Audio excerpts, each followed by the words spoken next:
আওয়ামী লীগওয়ালারা ইসলামের ব্যানার টানাইয়া মানুষের ধোঁকা দেয় না, বিএনপি ওয়ালারা ইসলামের ব্যানার টানাইয়া মানুষের ধোঁকা দেয় না।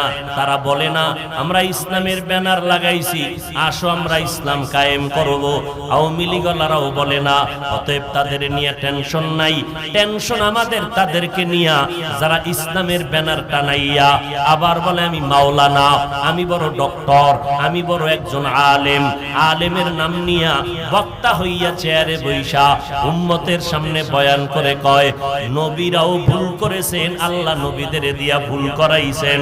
তখন বড় সমস্যায় পড়ে যায় যখন একজন আলেম নামদারি স্টেজের মধ্যে বৈশা মানুষের কয় কোরআন শরীফের মধ্যে ভেজাল আছে। ও ভাইজানেরা, এই কথাগুলো তো ইন্ডিয়ার খবর না, সোনার বাংলার তাজা খবর। বেশি এক বছরও হয় নাই, কয়েক মাস আগের খবর শুনাইতেছি। ইউটিউব সার্চ দিয়া বের করো ওই বক্তা কারা।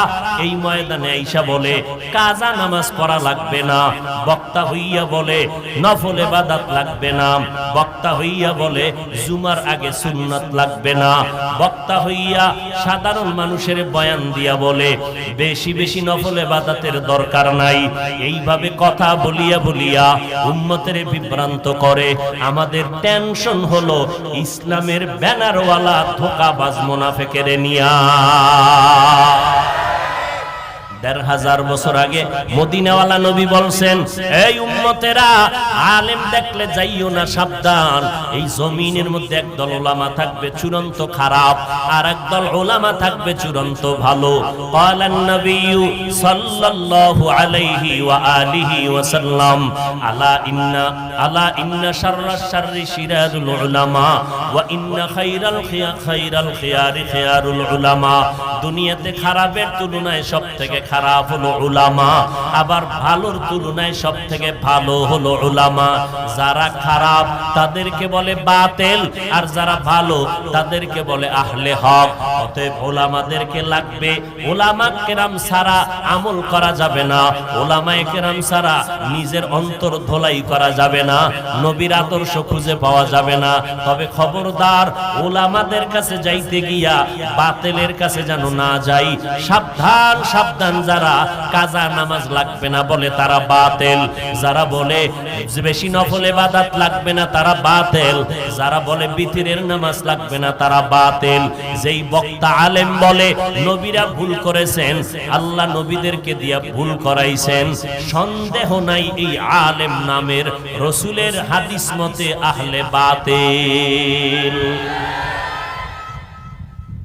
গীবত করলাম না কেন? হিংসা অন্তরে না? ভণ্ডদের বিরুদ্ধে বাতিলের বিরুদ্ধে কথা বলা এটা ঈমানের দাবি, এটা কখনো হিংসা না। আমার নবী ভণ্ড বাতিলের বিরুদ্ধে বলেছেন কি বলেন নাই?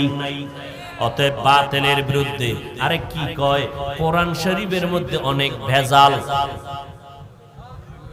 নাউজুবিল্লাহর আওয়াজে বোঝা গেল ওই পক্ষের কিছু বাতিল আছেন নাকি? কোরআন শরীফে ভেজাল আছে? হ্যাঁ, যেই বক্তা কয় যে হাদিসের থেকেও কোরআনে জাল বেশি, এবার কোন দেশে আছেন চিন্তা করেন।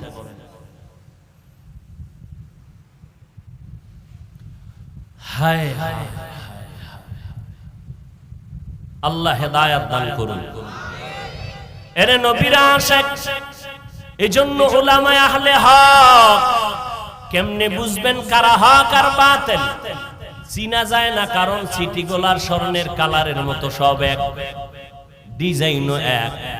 যারা উলামা হক তাদেরও দাড়ি আছে, টুপি আছে, যারা বাতিল তাদেরও দাড়ি টুপি আছে না নাই? চিনবেন কি করে কে বাতিল কে হক? স্বর্ণ আর সিটিগোল চিনার মতো যেমন ব্যবস্থা আছে, হক বাতিল চিনার মতো ব্যবস্থা আছে। ওটা কষ্টি পাথর, হক বাতিল আলেম চিনার কষ্টি পাথর হলো কোরআন আর সুন্নাত। আপনি বুঝবেন না, যাদের অন্তর চক্ষু খোলা আছে তারা দেখলে বুঝে ফেলবে।